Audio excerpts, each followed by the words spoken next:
మన యువ కిషోరం చంద్రబాబు నాయుడు గారి తనయులు బాలకృష్ణ గారి అల్లులు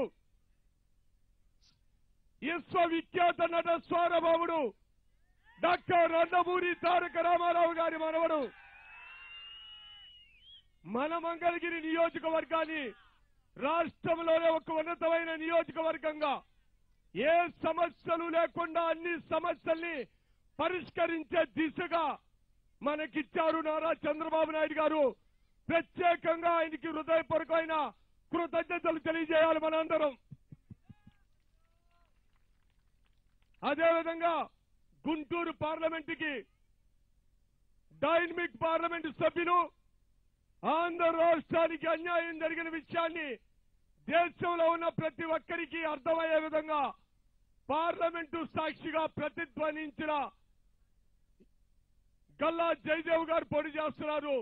మీ యొక్క అమూల్యమైన ఓట్లు 2 ఓట్లు సైకిల్ గుర్తుపై వేసి అత్యధిక మెజార్టీతో నారా లోకేష్ బాబు గారిని గల్లా జయదేవ్ గారిని గెలిపించవలసిందిగా కోరుతూ, మీ అందరికీ తెలుసు గతంలో మీరు ఎవరిని ఎన్నుకున్నారో ఆ వ్యక్తి ఏ విధంగా పరిపాలన సాగిస్తున్నారో, మన ప్రాంత అభివృద్ధి నిరోధకుడిగా, రాజధాని వ్యతిరేకగా ఈ ప్రాంతం అన్ని రంగాలలో వెనకబడటానికి కారణం మనం ఎన్నుకున్న ఆర్కే అన్న విషయం మీరందరూ గుర్తెరగాలి. అటువంటి వ్యక్తిని ఎన్నుకుంటే ఎటువంటి కష్టాలు నియోజకవర్గంలో ఉన్న ప్రజలకు వస్తాయో ప్రతి ఒక్కరూ ఆలోచించి అత్యధిక మెజార్టీతో నారా లోకేష్ బాబు గారిని గల్లా జయదేవ్ గారిని గెలిపించవలసిందిగా కోరుతూ, ఇప్పుడు గౌరవనీయులు మనందరి అభిమాన పాత్రులు రాబోయే తరాలకి ముఖ్యమంత్రి నారా లోకేష్ బాబు గారు మాట్లాడతారు.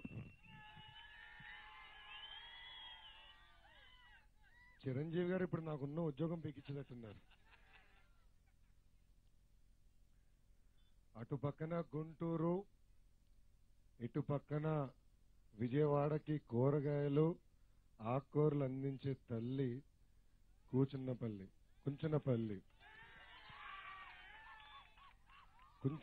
వచ్చిన దగ్గర నుంచి ఇప్పటి వరకు చూస్తున్నా నాకు పెద్ద ఎత్తున ఘన స్వాగతం పలికిన గ్రామస్తులందరికీ పేరు పేరున నా హృదయపూర్వక ధన్యవాదాలు. మనందరం ఒక్కసారి ఆలోచించాలి. 2014లో రాష్ట్ర విభజన ఎలా జరిగిందో, ఆనాటి పాలకులు మనకి కట్టుబట్టి మెడబట్టి బయటికి గెంటేశారు. రాజధాని ఒక రాష్ట్రానికి ఇచ్చారు, అనాదిగా ఆంధ్ర రాష్ట్రాన్ని వదిలేశారు. మిగిలిన బడ్జెట్ ఒక రాష్ట్రానికి ఇస్తే 16,000 కోట్ల లోటు బడ్జెట్ తో ఆంధ్ర రాష్ట్రాన్ని ఏర్పాటు చేశారు. ఎన్ని కష్టాలు వచ్చినా, ఎన్ని ఇబ్బందులున్నా ఇచ్చిన ప్రతి హామీ నిలబెట్టుకున్న ఘనత మన ముఖ్యమంత్రి నారా చంద్రబాబు నాయుడు గారిది. ఒక్కసారి ఆలోచించండి, భారతదేశంలో ఏ రాష్ట్రంలో జరిగిన విధంగా 24,000 కోట్ల రైతు రుణాలు మాఫీ చేసిన ఘనత మన ముఖ్యమంత్రి నారా చంద్రబాబు నాయుడు గారిది. మనం ఒక్క గ్రామం తీసుకుంటే 896 కుటుంబాలకి 2,21,00,000 రూపాయలు రైతు రుణమాఫీ చేశాం. రైతు రుణమాఫీయే కాదు, 2014 ముందల పెన్షన్ ఎంత అందరూ మర్చిపోయినారా? చాలీ 200 రూపాయలు పెన్షన్, 200 రూపాయల పెన్షన్ 10 రెట్లు పెంచి 2,000 రూపాయలు చేసిన ఘనత మన ముఖ్యమంత్రి నారా చంద్రబాబు నాయుడు గారు. మిగులు బడ్జెట్ తెలంగాణ ఉంది, తమిళనాడు ఉంది, కర్ణాటక ఉంది, కానీ ఎక్కడా 2,000 రూపాయలు పెన్షన్ ఇవ్వట్లా. అంతెందుకు, డ్వాక్రా సంఘాల్లో ఉన్న మా అక్క చెల్లెలు పెద్దమ్మ చిన్నమ్మలకి పసుపు కుంకం మొదటి విడత కింద 10,000 రూపాయలు మీ అకౌంట్లో వేసాం.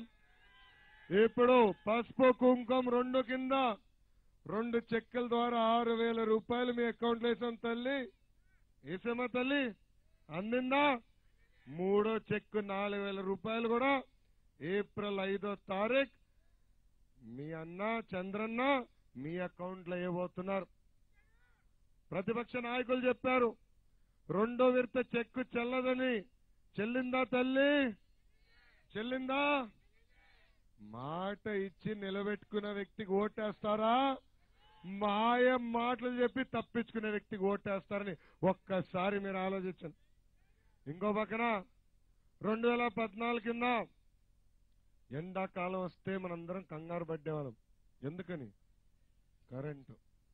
మా అక్క చెల్లెలు పెద్దమ్మ చిన్నమ్మలు అయితే బాగా కంగారు పడ్డేవారు. ఎందుకో తెలుసా? టీవీ చూస్తుంటే ఎప్పుడు కరెంటు పోతుందా అని. ఏం తల్లి? అలాంటిది ఇప్పుడు 24 గంటలు కరెంటు ఇస్తున్నాం. అది కూడా ఆంధ్ర రాష్ట్ర ముఖ్యమంత్రిగా చంద్రబాబు నాయుడు గారు ప్రమాణ స్వీకారం చేసిన మొదటి 100 రోజుల్లో 24 గంటలు కరెంటు ఇస్తున్నాం. నిరుద్యోగ భృతి 2000 రూపాయలు అందిస్తున్నాం. చంద్రన్న బీమా కింద ప్రమాదంలో ఎవరైనా చనిపోతే 5 లక్షల రూపాయలు, సహజ మరణోతే 2 లక్షల రూపాయలు ఇచ్చి అందజేస్తున్నాం. తల్లి బిడ్డ ఎక్స్ప్రెస్, అన్న క్యాంటీన్, ఇట్లా చెప్పుకుంటా పోతే 120 సంక్షేమ కార్యక్రమాలు మన చంద్రన్న అందజేస్తున్నారు. సంక్షేమే కాదు, అభివృద్ధి కూడా మేము పెద్ద ఎత్తున చేశాం. మన ఒక్క గ్రామంలో తీసుకుంటే 4 కిలోమీటర్లు సీసీ రోడ్ వేశాం. ఎప్పుడన్నా జరిగిందా గ్రామాల్లో ఇంత అభివృద్ధిని మిమ్మల్ని అడుగుతున్నా? వీధి దీపాలు పెట్టించాం. అంగన్వాడీ భవనాలు కడుతున్నాం. పంచాయతీ భవనాలు కడుతున్నాం. అంతెందుకు చివరిగా శ్మశానాలు కూడా తెలుగుదేశం ప్రభుత్వం అభివృద్ధి చేస్తుంది. ఒక పక్కన సంక్షేమం, ఇంకో పక్కన అభివృద్ధి. తెలుగుదేశం పార్టీకి జోడెద్దుల బండి. అంతేకాదు, పెద్ద ఎత్తున పరిశ్రమలు కూడా ఆంధ్ర రాష్ట్రానికి ఈరోజు తీసుకొచ్చాం. మీరందరూ వాడే సెల్ ఫోన్లు, అది తయారు చేసే కంపెనీ ఫాక్స్కాన్ ఆంధ్ర రాష్ట్రాల్లో పెట్టుబడులు పెట్టారు. Kia Motors, Asian paints, Apollo tyres, hero Motors, ఇట్లా అనేక పెద్ద సంస్థలు ఈ రోజు ఆంధ్ర రాష్ట్రానికి తీసుకొస్తాం జరిగింది. అంతెందుకు, ఐటీ శాఖ మంత్రిగా మన మంగళగిరికి నేను ఐటీ పరిశ్రమలు తీసుకొచ్చా. నేను ఇక్కడున్న యువతి యువకులు ఒకటే హామీ ఇస్తున్నా, మంచి మెజారిటీతో గెలిపించి శాసనసభకు పంపించండి. మంగళగిరిని మరొక గచ్చిబౌలిలాగా తీర్చిదిద్దే బాధ్యత నేను తీసుకుంటాం.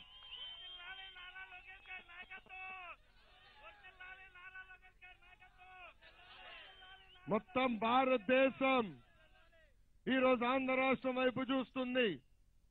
ఇంత సంక్షేమం ఎట్లవుతుంది? ఇంత అభివృద్ధి మీరు ఎట్లా చేసుకోగలుగుతున్నారని పదే పదే అడుగుతున్నా. నేను ఇతర దేశాలకు వెళ్ళినప్పుడు, పెట్టుబడులు తీసుకొచ్చడానికి వెళ్ళినప్పుడు వాళ్ళందరూ ఒకటే అడుగుతున్నారు, చంద్రబాబు నాయుడు గారు ఎలా ఉన్నారు? మీరు చంద్రబాబు నాయుడు గారు రాష్ట్రం నుంచి వచ్చారు కదా, మేము మీ రాష్ట్రంలో పెట్టుబడి పెడతా ఉంటాం. మన ముఖ్యమంత్రి గారు వయసు 68 సంవత్సరాలు. 68 సంవత్సరాల వయసులో 24 సంవత్సరాలు యువకుడిలాగా చకచకా పరిగెత్తుకుంటూ వెళ్తాడు. నా వయసు 36 తల్లి, ఇంకా ఆయన స్పీడ్కి నేను అందుకోలేకపోతున్నా. ఇంత కష్టపడుతున్న వ్యక్తి, మన కోసం అహర్నిశలు కష్టపడుతున్న వ్యక్తి, ప్రతిపక్ష నాయకుడు ఏమంటాడు? చొక్కా పట్టుకోవాలంటాడు, తుపాకీ తీసి కాల్చాలంటారు. ఇదేం అన్యాయం అని అడుగుతున్నా. అయ్యా, ప్రత్యేక హోదా ఇవ్వాల్సింది ప్రధానమంత్రి నరేంద్ర మోడీ గారు. ప్రత్యేక హోదా ఇవ్వండి ప్రధానమంత్రి నరేంద్ర మోడీ గారు. కానీ ఎందుకు జగన్మోహన్ రెడ్డి గారు మోడీ గారు వ్యతిరేక ఒక్క మాట మాట్లాడలేదని అడుగుతున్నా. మీ అందరూ తెలుసు ఎందుకో. 31 కేసులునమ్మా. ఎన్ని? 31 కేసులు. ఆ కేసులు మాఫీ కావాలంటే ఈయన మోడీ ముందల శాస్త్రాంగ నమస్కారం చేసే పరిస్థితి ఈ రోజు చూస్తున్నాం. ఆంధ్ర రాష్ట్రంలో 3 నాయకులు కలిసి కుట్ర బందుతున్నారు. అటు పక్కన మోడీ గారు, ఇంకో పక్కన పక్క రాష్ట్రానికి చెందిన కేసీఆర్ గారు, ఇక్కడ జగన్మోహన్ రెడ్డి గారు. ఎట్టి పరిస్థితులు చంద్రబాబు నాయుడు గారిని ఇబ్బంది పెట్టాలని నిర్ణయం తీసుకున్నారు. మీ అందరికి తెలుసు, సంక్షేమం, అభివృద్ధి, పెట్టుబడిలో వీళ్ళు పోటీ పడలేరు. ఎట్టి పరిస్థితులు చంద్రబాబు నాయుడు గారు దింపితే వీళ్ళు చెప్పినట్లు ఆడే వ్యక్తి జగన్మోహన్ రెడ్డి అవుతారన్న లక్ష్యంతో ఉన్నారు. మీరు చూస్తున్నారు, ఈరోజు కేసీఆర్ గారు పదే పదే ఒక మాట అంటున్నారు, రిటర్న్ గిఫ్ట్ అని. 1000 కోట్ల రూపాయలు పంపించాడు ఆయన వైకాపా నాయకులు ఖర్చు పెట్టడానికి. అంతేకాదు, వాళ్ళ ప్రచార రథాలు కూడా ఈ రోజు పంపిస్తాం జరిగింది. రంగులు మార్చారు, కానీ సీట్ కవర్లు మార్చలా. గులాబీ రంగు సీట్ కవర్లు, అంబాసిడర్ కారు ముద్ర ఉంది. ఎంత అన్యాయం అండి! మన అధికారులు ఎవరికైతే హైదరాబాద్ లో ఆస్తులు ఉంటాయో, మన అభ్యర్థులు ఎవరికైతే హైదరాబాద్ లో ఆస్తులు లేవో, స్వయంగా కేటీఆర్ గారు ఫోన్ చేసి బెదిరిస్తాం జరుగుతుంది. గతంలో ఎప్పుడైనా చూసామా? ఇది చూసామా? లేదు. కావాలని ఇబ్బంది పెడుతున్నారు. ఇది చూస్తుంటే నాకు కూడా అర్థమైంది, ఫ్యాన్ కి స్విచ్ ఢిల్లీలో ఉంది. ఫ్యాన్ కి స్పీడ్ తిప్పేది ఉంటుంది కదమ్మా, రెగ్యులేటర్ ఏది రౌండ్ గా ఉంటుంది చూడు, తిప్పుతాం, అది కేసీఆర్ గారి చేతుల్లో ఉంది. ఫ్యాన్ ఏమో జగన్మోహన్ రెడ్డి గారి చేతుల్లో ఉంది. అంటే మోడీ గారు బటన్ నొక్కితే కరెంట్ వస్తుంది, కేసీఆర్ గారు తిప్పితేనే స్పీడ్ పెరిగే పరిస్థితి. కేసీఆర్ గారు రిటర్న్ గిఫ్ట్ ఇస్తున్నారంటే ఆయన ఆలోచన ఒక్కటే, పోలవరం ప్రాజెక్ట్ అవ్వకూడదు, 30 మండలాలు ఎన్నిక తీసుకోవాలని ఒక నిర్ణయం తీసుకున్నారు. అంతేకాదు, ఇంకో పక్కన మన మచిలీపట్నం పోర్ట్ తెలంగాణకు తీసుకోవాలని నిర్ణయించారు. అన్ని రకాలుగా మన ఇబ్బంది పెడుతున్నారు. ఈ రోజు ఆంధ్రుల కోసం, మన హక్కు కోసం పోరాడే ఏకైక నాయకుడు మన చంద్రబాబు నాయుడు గారు. భారతదేశంలో అందరూ భయపడతారు మోడీ గారు నిలదీశానికి, కానీ ధర్మ పోరాటం అని పెట్టుకుని ఢిల్లీ నడిబొడ్డులో మనం మోడీ గారు నిలదీస్తాం జరిగింది. అందుకే ఆయనకి ఇంత కోపం. ఈ రోజు మిమ్మల్ని అందరినీ ఒకటే అడుగుతున్నా, మన ఇంట్లో చిన్న పిల్లలు ఉంటారు, వాళ్ళకి స్కూటర్ తాళాలు ఇస్తామండి? ఇస్తామా? ఇవ్వం. ఇంట్లో కారు ఉంటే పిల్లలకి తాళాలు ఇస్తామా? ఎందుకని? యాక్సిడెంట్ అవుతుందని. అవునా కదా తమ్ముడు? యాక్సిడెంట్ అవుతే మనుషులు చనిపోతారు. అలాంటిది 31 కేసులు ఉన్న వ్యక్తి, 16 నెలలు జైల్లో ఉన్న వ్యక్తికి మన ఆంధ్ర రాష్ట్రం తాళాలు ఇస్తామా? ఇస్తామా? చాలా పెద్ద ప్రమాదం అవుతుంది. ఈయన పదే పదే ఒక మాట అంటున్నాడు, నాకు అవకాశం ఇవ్వండి, ఛాన్స్ ఇవ్వండి అని. ఇదేమన్నా పేకాట నా ఛాన్స్ ఇచ్చేదానికి? ఇదేమన్నా పేకాట నా ఛాన్స్ ఇచ్చేదానికి? 5 కోట్ల ఆంధ్రుల భవిష్యత్తు మీ ఓటు పైన ఆధారపడి ఉంది. దయచేసి ఆలోచించి ఓటేయండి. నేను ఇక్కడ ఈరోజు తెలుగుదేశం పార్టీ అభ్యర్థిగా మీ ముందల నుంచున్నా. గత ఎన్నికల్లో ఒక వ్యక్తికి మీరు ఓటేసి గెలిపించారు. ఆయన ఏనాడు మీ గ్రామంకి వచ్చి మీ సమస్యల మీద పోరాడారని అడుగుతున్నా. వచ్చారా?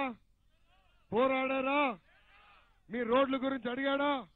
అడగలా. నేను పంచాయతీరాజ్ గ్రామీణాభివృద్ధి శాఖ మంత్రి అయి 24 నెలలైంది. మీ ఎమ్మెల్యే గారు ఎట్లుంటారో తెలీదు.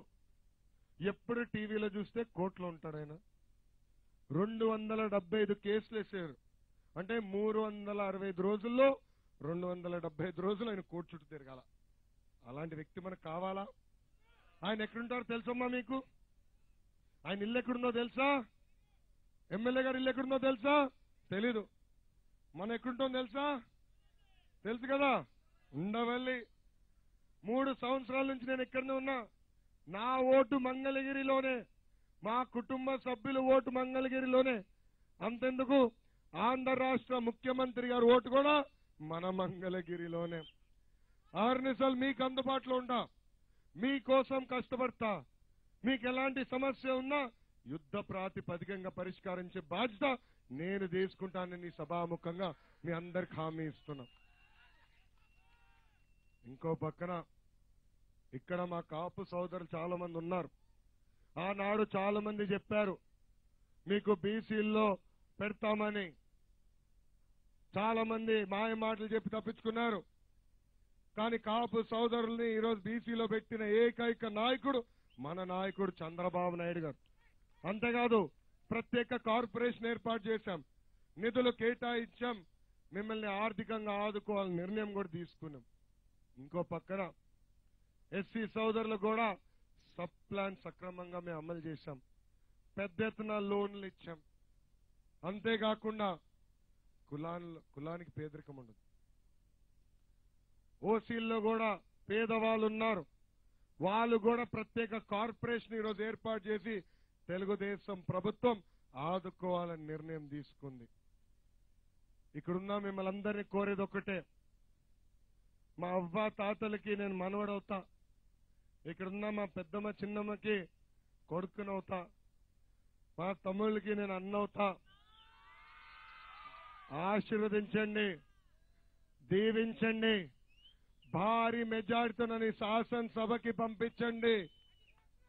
మన గ్రామంలో ఉన్న తాగునీరు సమస్య, మన గ్రామంలో ఉన్న డ్రైనేజ్ సమస్య, మన గ్రామంలో ఉన్న పట్టాల సమస్య యుద్ధ ప్రాతిపదికంగా నేను పరిష్కరిస్తానని ఈ సభాముఖంగా హామీ ఇస్తూ, నన్ను ఒక్కడనే కాదు, అటుపక్కన ఎంపీ గల్లా జయదేవన్న ఉన్నారు. వాస్తవంగా పార్లమెంట్ లో మోడీ గారి పేరు చెప్పాలంటే భయపడతారు. అలాంటిది మిస్టర్ ప్రైమ్ మినిస్టర్ అని పిలిచి మోడీ గారు నిలదీసిన ఏకైక ఎంపీ మన ఎంపీ జయదేవ్ అన్న. మనందరం గర్వపడాలా, మన కోసం ఆయన పోరాడుతున్నారు.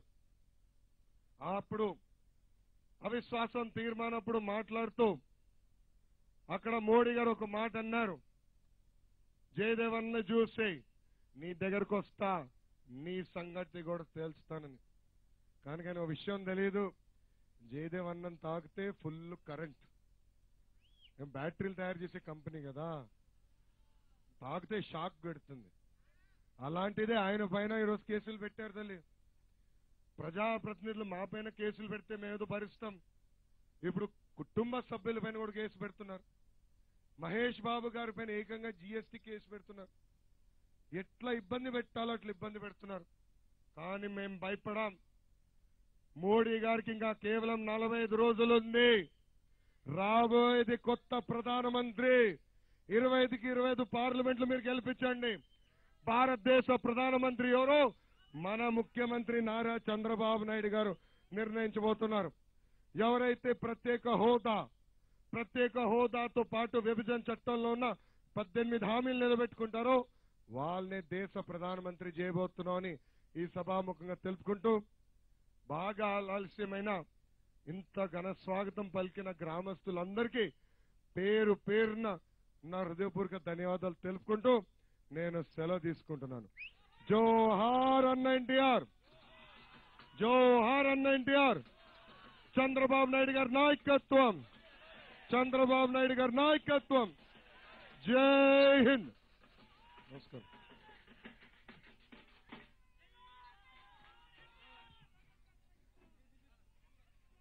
హలో.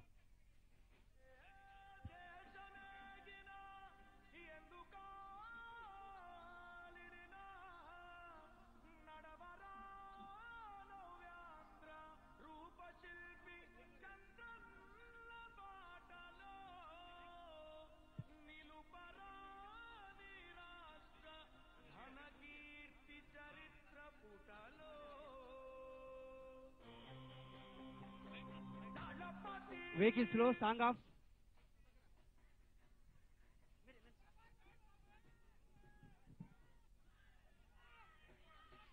సాంగ్ ఆన్ చేయకు చెప్పేదాకా.